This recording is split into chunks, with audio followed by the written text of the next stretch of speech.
Hello, my beautiful people, and welcome back once again for another episode of How to Kick Depression in the Booty. We don't want that over here. Today, once again, I'm super excited because we're talking about stress and stress management and how to deal with it. I know this is like a huge thing for a lot of people, huge thing for me. I've just really recently been learning how to deal with my stress and how to cope with it, how to not let stress overtake me. For me personally, a big factor in my stress is the Lord, because I really just release all my burdens and my stresses onto Him. Now I know that for everybody that may necessarily not work, so I wanted to give, a different outlook on it as well, and different things that you can do. And I do implement a lot of these things myself too. So let's go. What is stress? Stress is basically your body's reaction to a certain event or thing that is happening. So stress is how our body reacts. Now stress can just wreak a lot of havoc on our minds, on our bodies, on our souls, and into our lives. It just creates a bunch of yuckiness, stuff that we don't want. Let's just kind of look at some of the side effects that stress can have, so we can realize why it is such an issue and why we really need to be paying attention to how we're managing stress within our lives. It can cause headaches, chest pains, pounding of the heart, blood pressure, muscle aches, headaches, clenched teeth, grinding jaws, constipation, diarrhea, stomach cramps, bloating, which, if you're a girl, we already get enough of that from that time of the month. I don't need any extra bloating. Thank you very much. Sweating, fatigue, insomnia, skin problems like rashes or hives, and impaired sexual function. Womp womp. So that is just a list of some of the things that I found online that it said that can be affected by stress or be caused by stress. That is like a lengthy list, and I'm sure there's probably even some more things other than that. So we can see that it is imperative that we take action to fight stress. And stress is a huge contributor to depression. A lot of times when we're depressed, stress happens a lot easier, and it's a lot harder for us to deal with the stress when we're depressed because it's already something on top of something, So what do we do? First thing we want to do is identify your problem, identify your stressor. Why are you stressed? Sometimes you may find that you don't even know why you're stressed, you're just stressed. So find the problem. Sometimes you may think that you know the problem. For example, you are stressed because you have a deadline at work and it's due tomorrow, and OMG, you are stressed. You did not start the project yet. You are stressed. Okay, well let's take a minute to analyze this.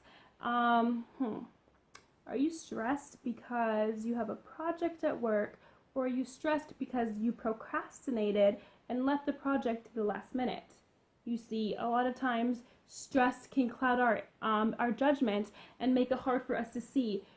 If we can take a step back and analyze the situations, we can see that, okay, you know what? Right now I'm stressed because I left this to the last minute, and instead of reliving this every single time I have a project or a thing I have to do at work or at school, I don't want to relive these feelings again. I don't want to relive the stress again. So from now on, I am no longer going to procrastinate. And just like that, you can wipe a bunch of stress off the plate, right? So let's assess the situation. Let's see what's going on. Let's see if it is something that can actually just simply be changed by our actions in the future. So in order to, kind of really dig deep into finding what's causing our stress, if it's us or if it's something else, if it's our actions or other things, start a journal. Much like I did talk about journaling previously in an episode for depression, which I will link here and down below, so check that out if you didn't see it. Journaling for stress is another really great thing, just to write down any time when you're feeling stressed, to write down what's going on with your body in that moment and in that day, and then to write why you're being stressed, the moments that led up to that, so on and so forth. Two other things that you do want to include in your journal is like how you reacted to that stress, and then what did you do to make yourself feel better after. right? Okay, so another thing that we want to do to help combat our stress is replace these unhealthy coping mechanisms and replace them with ones that are healthy. So smoking, drinking, doing drugs, taking our stress out onto other people, our, binge eating. Those are things that are not good. Those are our ways of relieving stress that we don't want to lean on. So replace them with something healthy, with working out, with journaling, with maybe talking to a therapist, or just find what it is for you. Maybe a stress ball. Just find something, a healthy way that you can cope and release your stress. This may seem obvious, but maybe not.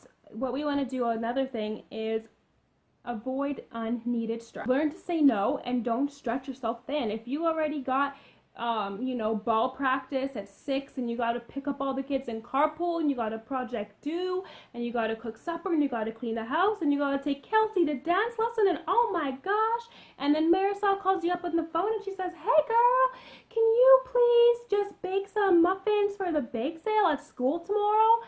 I could count on you, right girl? You say, girl, no, you can't, because I got a lot on my plate right now and I'm sorry. I would love to help you, but I can't. Hang up that phone. Learn to say no. Don't take on more than what you can handle, okay? Next is we want to alter stress that you cannot avoid. This means if there are certain stressors that you can't avoid, maybe something that your partner does or your kids do or your mama does that stresses you out and you can't avoid it because those people are obviously inside of your life, then we need to find a way to alter it. Express yourself to them how you're feeling about the situation. Talk it out. Be willing to compromise. And maybe just even setting a schedule with these people is going to help you. So alter the situations that you can't avoid. Now, there's also certain stresses which you cannot change. You cannot really alter them because this is, for example, you're on your way to work, you're late, and there's a traffic jam. OMG, like, these cars need to move. I'm annoyed. I need to get to work. Oh my gosh. Okay, let's assess the situation. What can you do? Can you call up a helicopter to come and take you to work? No? Okay, well, there's really nothing you can do. Accept it for what it is. You might get into trouble, but hey, there ain't nothing you can do to change it. So adapt. Turn on some music, jam out in your car, maybe read that book in your car that you want to get caught up on, maybe grab your phone and reply to some work emails from your little smart device. I mean, adapt to the stress and don't let it overcome you. You're in control here, and that is the ultimate point. You are in control of your stress. Your stress is not in control of you. So take that power and overcome that stress. And I did touch on this a little bit before, earlier, but create a schedule. Creating a schedule can be huge for managing stress, just so that you don't get, flustered with everything that's going on.